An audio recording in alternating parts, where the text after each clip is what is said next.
Pernahkah Anda mendengar tentang asal-usul Reog Ponorogo? Apa yang terjadi ketika dua raja perkasa bertarung untuk memenangkan hati seorang wanita cantik dengan pertunjukan yang belum pernah ada sebelumnya? Inilah kisah tentang Raja Singabarong yang bengis dan Raja Kelanaswandana yang sakti mandraguna. Bagaimana kelicikan dan kekuatan kesaktian bertemu dalam pertarungan legendaris hingga menciptakan salah satu kesenian paling ikonik di Indonesia. Tonton sampai habis untuk mengetahui siapa yang akhirnya berhasil memikat hati sang putri dan bagaimana pertunjukan Reog Ponorogo ini lahir dari kisah cinta dan sihir. Jangan lupa untuk like, subscribe, dan aktifkan lonceng notifikasi di channel Pewaris Cerita.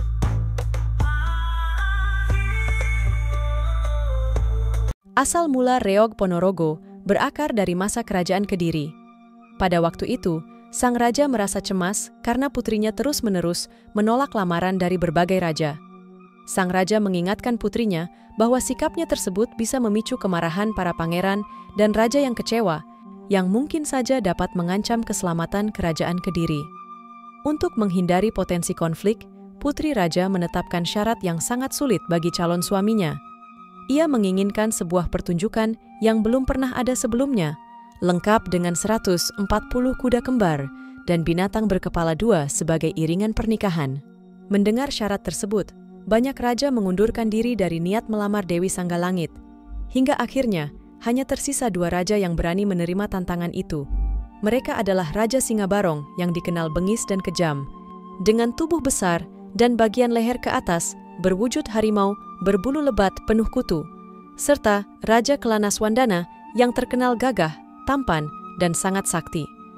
Dengan segala kesaktiannya, Raja Kelanaswandana hampir berhasil memenuhi syarat Dewi Sanggalangit. Namun, ia masih membutuhkan hewan berkepala dua. Sementara itu, Raja Singabarong, yang tidak melakukan apa-apa untuk mempersiapkan syarat tersebut, merencanakan sesuatu yang jahat untuk mencuri usaha Raja Kelanaswandana. Raja Kelanaswandana mengetahui niat buruk ini, berhasil menyerang balik Raja Singabarong. Raja Singabarong yang datang dengan burung merak di kepalanya tampak seperti makhluk berkepala dua, harimau dan burung merak. Melalui kesaktian Raja Kelanaswandana, Raja Singabarong dikutuk menjadi hewan berkepala dua dan dijadikan pelengkap syarat Dewi Sanggalangit. Pertunjukan kesenian ini kemudian dinamai Reog oleh Raja Kelanaswandana. Karena kerajaan Bandarangin terletak di Wengker, yang juga dikenal sebagai Ponorogo, kesenian Reog pun dikenal dengan nama Reog Ponorogo. Dengan iringan Reog Ponorogo, akhirnya Raja Kelanaswandana berhasil mempersunting Dewi Sanggalangit.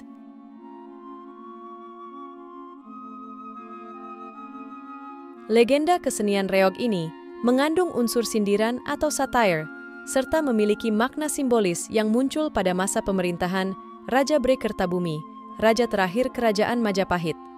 Cerita ini berawal dari kepergian penasehat kerajaan bernama Ki Ageng Ketut Suryo Alam dari Istana Kerajaan Majapahit. Ki Ageng Ketut Suryo Alam merasa bahwa Prabu Bre Kertabumi telah menyimpang dari tatanan moral kerajaan yang ia anggap sebagai awal mula kehancuran Majapahit. Saat itu, kebijakan politik Majapahit banyak dipengaruhi oleh permaisuri, sehingga banyak keputusan raja yang dinilai tidak tepat. Ki Ageng Ketut Suryo Alam menyingkir ke sebuah daerah di selatan yang bernama Kutu, sebuah desa kecil di wilayah Wengker.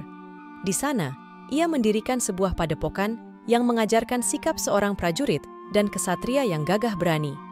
Seorang prajurit, menurut ajarannya, harus taat kepada kerajaan dan memiliki kesaktian. Untuk mencapai tujuan ini, Ki Ageng Ketut Suryo Alam, yang juga dikenal sebagai Ki Ageng Kutu atau Ki Demang Kutu, melarang murid-muridnya berhubungan dengan wanita, wadat. Menurut kepercayaannya, siapapun yang melanggar ajaran ini akan kehilangan kekuatan atau kesaktiannya. Oleh karena itu, para murid harus tinggal di padepokan tersebut. Kepemimpinan dan ajaran Ki Ageng Kutu pun dengan cepat menyebar dan menjadi populer di berbagai daerah.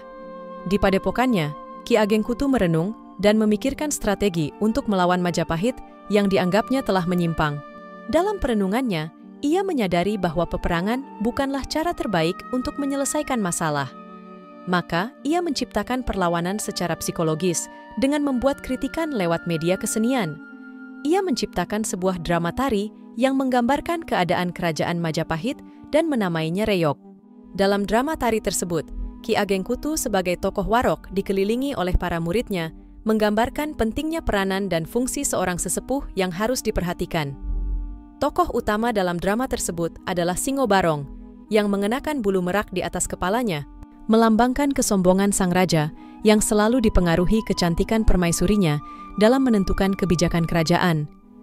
Penari kuda atau jatilan, yang diperankan oleh seorang laki-laki yang lemah, gemulai, dan berdandan seperti wanita, menggambarkan hilangnya sifat keprajuritan kerajaan Majapahit.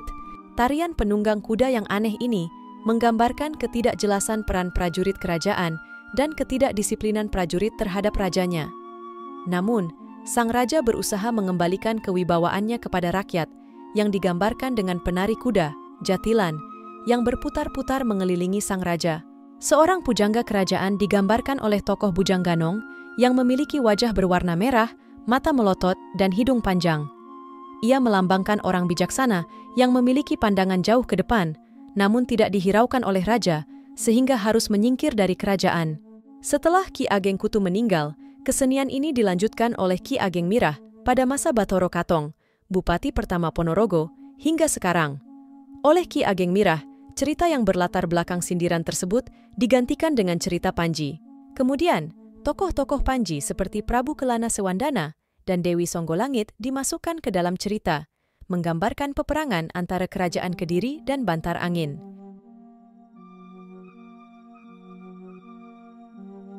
Alkisah, ada seorang putri yang kecantikannya luar biasa, seindah bidadari.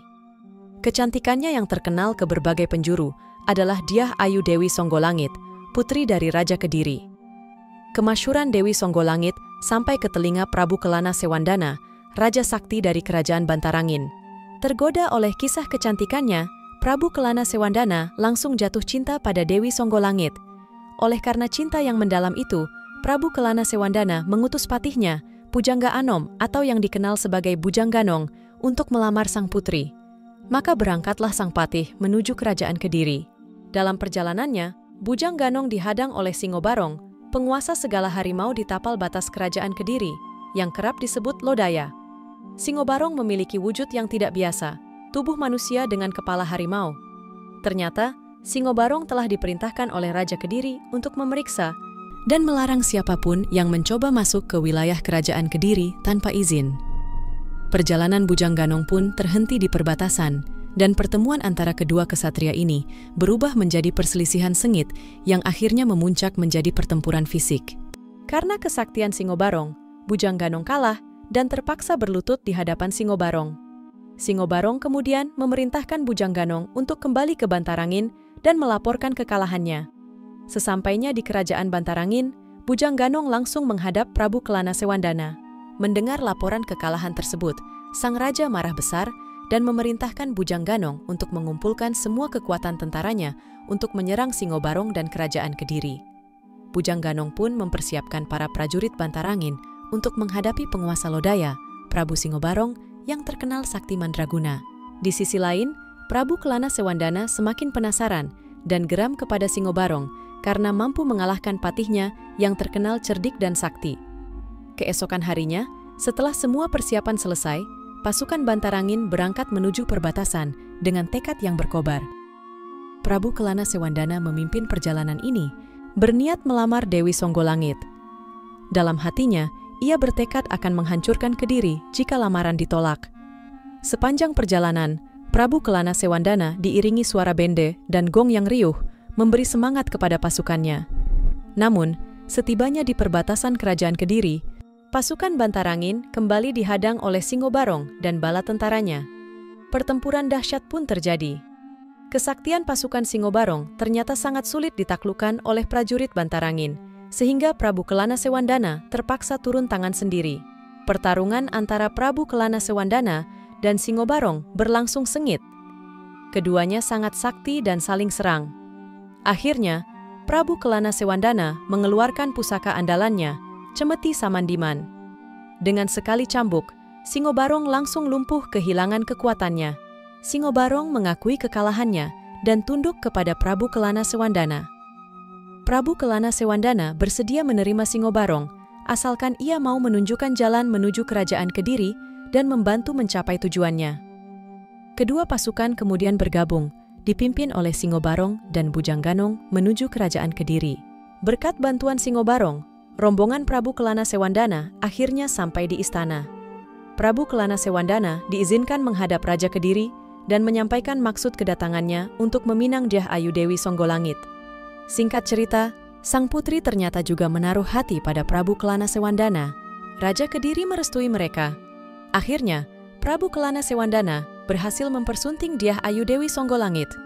Untuk memperingati perjalanan dan kemenangan Prabu Kelana Sewandana, diciptakanlah kesenian yang dikenal sebagai reyog. Dari cerita ini, kesenian Reog Ponorogo bisa dianggap sebagai tarian yang menggambarkan perang antara Kerajaan Kediri dengan Kerajaan Ponorogo, menampilkan adu kesaktian di antara keduanya. Para penari pun sering mementaskan kesenian ini dalam keadaan trans, kesurupan,